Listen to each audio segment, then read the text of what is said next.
पिंकी के पति कमलेश की दुकान पर गांव का गुंडा जग्गू दादा आता है और धमकी देकर जाता है कि अगर उसने 1 लाख रुपए नहीं दिए तो वो दुकान तोड़ देगा।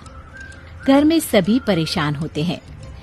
अरे सत्यानाश हो उस जग्गू का, अच्छा खासा लड़का था, पता नहीं क्यों गुंडागर्दी करने लगा, किसी की भी जमीन हड़प लेता है और अब हमारी दुकान के पीछे पड़ा है नास पीटा।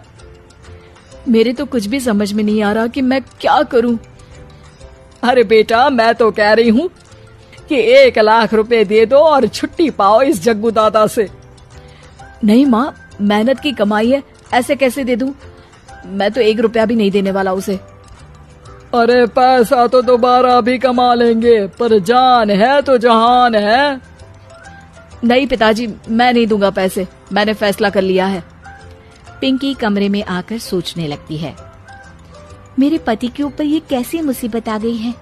हे भगवान, क्या करूं मैं? तभी उसे जादुई पत्थर से आवाज सुनाई देती है, दन दना दन दन दन दन, जो चाहे वो तू बन। अरे हाँ, मैं भी कितनी भुलक्कड़ हूँ, मेरे पास तो जादुई पत्थर है, पर मैं क्या करूं? जग्गू दादा तो बहुत बड़ा गुंडा है, उसका सामना मैं कैसे कर पाऊंगी? पर मुझे ये करना ही होगा। पिंकी प्लान बनाती है और उसे एक आइडिया आता है और वो आइडिया वो सबको बताती है। सुनिए, मेरे पास एक प्लान है, आप जग्गू दादा को पैसे देकर उन्हें घर पर खाने पर बुलाइए। सब ये सुनकर दंग रह जाते हैं। लो और सुनो, अरे वो तुम्हारे दूर के चाचा नहीं है जिसको खाने पर बुलाया जाए, जग्गू दादा है, इस गांव में सबसे अमीर और 1 नंबर का गुंडा। ओफो सासू माँ, मैं जो कह रही हूँ वो करके तो देखिए। मैं आपको यकीन दिलाती हूँ कि कल के बाद जग्गू दादा हमें कभी परेशान नहीं करेगा। पिंकी के कहने पर कमलेश जग्गू दादा को रुपए देता है और उसे अपने घर खाने पर बुलाता है। अरे भाई, मानना पड़ेगा कमलेश, काफी तरक्की कर लिया तुमने। 1 लाख रुपए तो बड़ा ही कम डोनेशन था। जग्गू दादा सोफे पर बैठता है और सबसे मिलने लगता है। अरे भाई, लता मौसी ठीक तो हो ना? सुना है घुटने में बहुत दर्द रहता है। हाँ बेटा, पर तुझे कैसे पता चला? अरे जग्गू दादा सारे गांव की खोज खबर रखता है, और वैसे भी मेरी माँ और आप तो बचपन की सहेलियां थी ना, तो आप तो हमारी मौसी हुई। मौसी कहकर 1 लाख रुपए का चूना लगा रहा है कमबख्त। तभी बेल बजती है और कमलेश दरवाजा खोलता है तो सब दंग रह जाते हैं।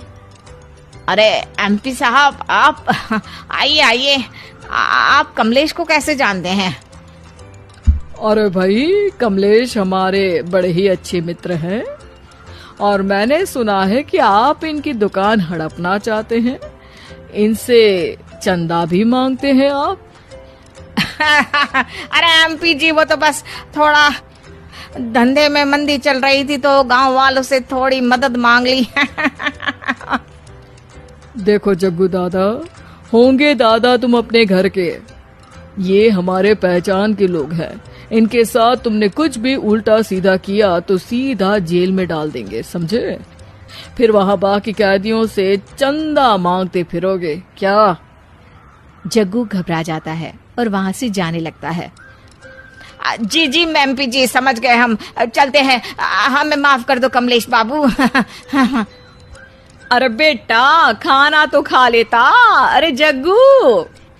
जग्गू दादा को भागता देख एमपी के रूप में बदली पिंकी हंसने लगती है और सब एमपी के पास आते हैं और उनका धन्यवाद करते हैं।